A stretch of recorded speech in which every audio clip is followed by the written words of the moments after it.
আসসালামু আলাইকুম প্রিয় দেশবাসী। আমার ব্যাকগ্রাউন্ডে একটা ভিডিও প্লে হচ্ছে।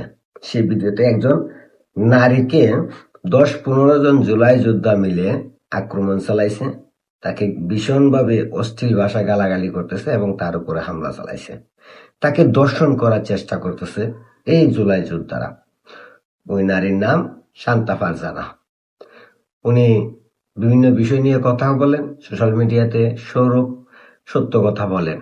আর এই সত্য কথা বলার অপরাধে এই শান্তা ফারজানার উপরে জুলাই যোদ্ধা নেতা, ইনকেলাব মঞ্চের নেতা, এনসিপি নেতা আয়েশ, সে এই শান্তা ফারজানাকে হেনস্থা এবং তার গায়ে হাত তুলছে। আমি শুধু একজন শান্তা ফারজানার ভিডিও দেখাচ্ছি না, বাংলাদেশের প্রত্যেকটা নারীর ভিডিও দেখাচ্ছি। একজন নারী, তাকে মারার জন্য, তাকে ধর্ষণ করার জন্য, তার উপর আক্রমণ করার জন্য এই যে 15-20 জন জুলাই যোদ্ধা আয়েশের নেতৃত্বে গেল, তারা কি আসলেই মায়ের গর্ভ থেকে জন্ম নিছে? তারা কি আসলেই ভালো পরিবারের সন্তান? তারা কি আসলেই সুশিক্ষায় শিক্ষিত হয়েছে? আর এই ঘটনার পর বাংলাদেশের কিছু মানুষ, কিছু ব্যক্তি বাহাবা দিচ্ছে কাকে? এই জুলাই যোদ্ধা নামের জুলাই জঙ্গি আয়েশকে। বলছে খুব ভালো কাজ করছে।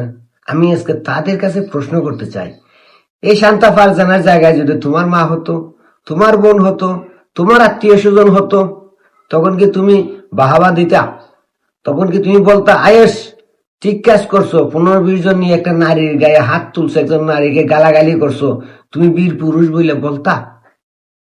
আমি জানি না বলতা কিনা, কিন্তু আমি বাংলাদেশের মানুষের কাছে প্রশ্ন করতে চাই, এই যদি হয় বাংলাদেশের অবস্থা, ক্যামেরার সামনে, গণমাধ্যমের সামনে, সাংবাদিকদের সামনেই একজন নারীকে 15-16 জনে গিয়ে হেনস্থা করে, অশ্লীল ভাষায় গালাগালি করে, তার গায়ে হাত তুলতেছে, তাকে দর্শনের চেষ্টা করতেছে, তাদেরকে আপনারা কি বলবেন?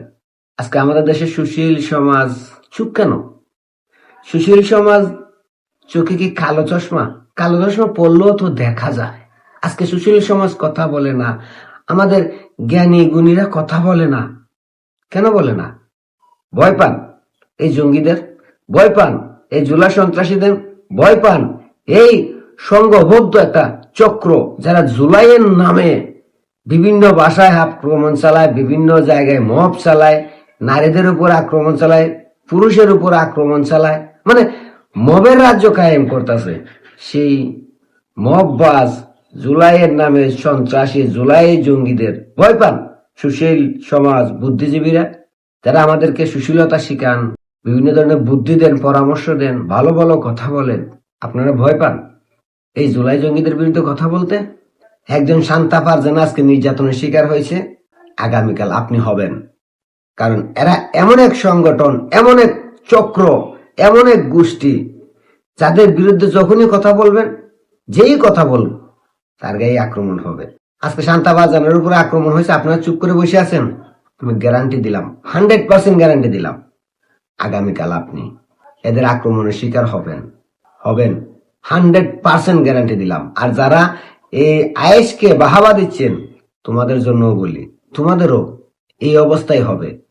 আজকে তোমরা আয়েশকে বাহাবা দিচ্ছ, আগামীকাল এই আয়েশ তার সাঙ্গপাঙ্গদের নিয়ে তোমাদের উপর আক্রমণ চালাবে।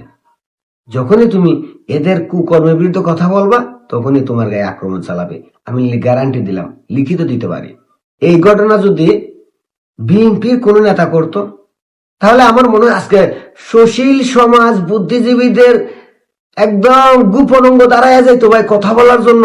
আজকে যদি জাতীয় পার্টির একজন নেতা এই কাজটা করত, তাহলে আমাদের সুশীল সমাজ বুদ্ধিজীবী জ্ঞানী গুণীদের গোপন অঙ্গ দাঁড়ায় যাইতো প্রতিবাদ করার জন্য।